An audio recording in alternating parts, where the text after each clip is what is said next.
आगामी लोकसभा निवडणुकीसाठी येत्या 15 तारखेला महाविकास आघाडीची बैठक होणार असून त्या बैठकीत दिंडोरी लोकसभा मतदारसंघ महाविकास आघाडीत काँग्रेस पक्षाला घ्यावा, तसेच काँग्रेस पक्षाकडून दिलीपराव वाघ यांना उमेदवारी द्यावी अशी मागणी करत महाराष्ट्र प्रदेश काँग्रेस कमिटीचे प्रदेशाध्यक्ष नानाभाऊ पटोले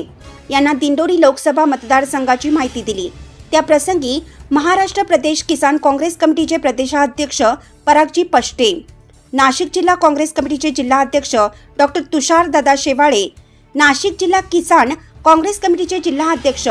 संपतराव वक्ते, चांदवड कृषी उत्पन्न बाजार समितीचे सभापती तथा चांदवड काँग्रेस कमिटीचे तालुका अध्यक्ष संजय जाधव, उत्तमराव वक्ते, अनिल वक्ते, ई काँग्रेस पक्षाचे नेते कार्यकर्ते उपस्थित होते।